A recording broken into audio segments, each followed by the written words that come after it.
আলহামদুলিল্লাহি রাব্বিল আলামিন والصلاه والسلام على سيد المرسلين وعلى آله وأصحابه أجمعين। সম্মানিত ইমাম সাহেব, হযরত উলামায়ে কেরাম, মুসলিম, খুবই সংক্ষিপ্ত সময় আমি বলবো, আপনাদের ডিস্টার্ব নেবেন না, আমাকে ক্ষমা করবেন।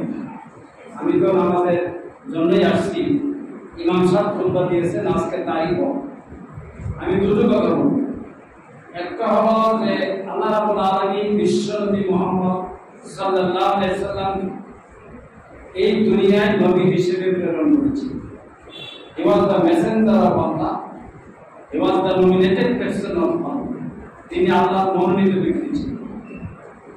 এবং আল্লাহ রাসূলের জীবন সম্পর্কে লোকেরা জিজ্ঞেস করেছিল হযরত আয়েশা সিদ্দিকার কাছে।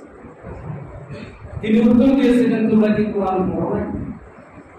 গোটা কোরআনটাই হচ্ছে রাসূলের জীবন। কোরআন যা বলেছে, it was the explanation of the Holy Quran, the life of Prophet Muhammad sallallahu alaihi wasallam. কোরআনের একটা আয়াত হচ্ছে লাকাদ কানা লাকুম ফি রাসূলিল্লাহি উসওয়াতুন হাসানাহ। তোমাদের জন্য রাসূলের জীবন হচ্ছে সর্বোত্তম আদর্শ। তিনি যেমন আদর্শের নেতা ছিলেন, তিনি সমাজের নেতা ছিলেন, তিনি পিতা ছিলেন, তিনি নানা ছিলেন, সমাজ সেবক ছিলেন। সমস্ত আদর্শ তার মধ্যে ছিল। প্রত্যেকটি আদর্শ অনুসরণ করার জন্যই আল্লাহ রাব্বুল আলামিন কালামে হাকিমে ইমানদার ব্যক্তিদেরকে নির্দেশ দিয়েছেন। সুতরাং রাসূলের আদর্শ জীবনের সর্বক্ষেত্রে অনুসরণ এবং বাস্তবায়ন করতে হবে।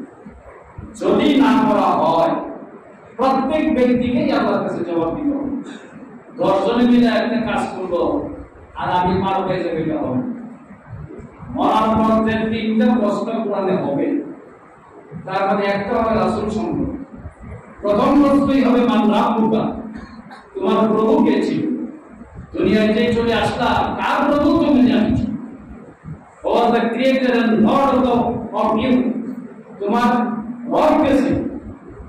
আপনি যদি আল্লাহকে রব হিসেবে না মেনে থাকেন, প্রশ্নের জবাব দিতে পারবেন। 2 নম্বর প্রশ্ন হবে মান দীনুকা, তোমার জীবন ব্যবস্থা কি ছিল?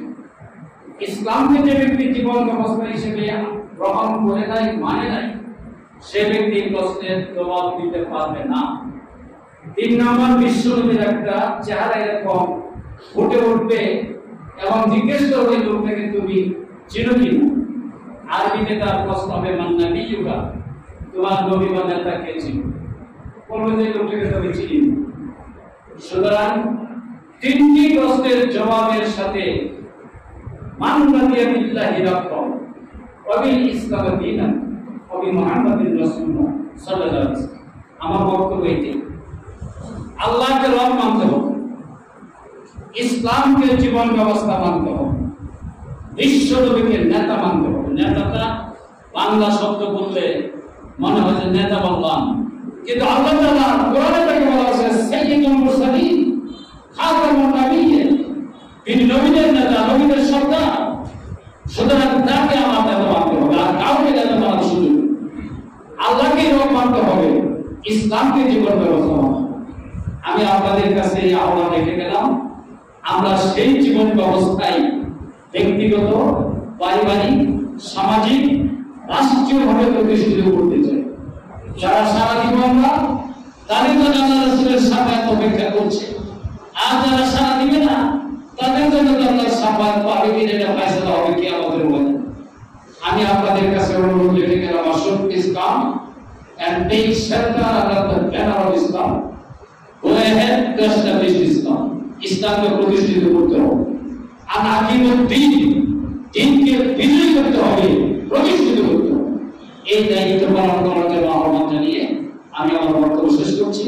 আমাকে সময় দেওয়ার জন্য ধন্যবাদ। আসসালামু আলাইকুম ওয়া রাহমাতুল্লাহি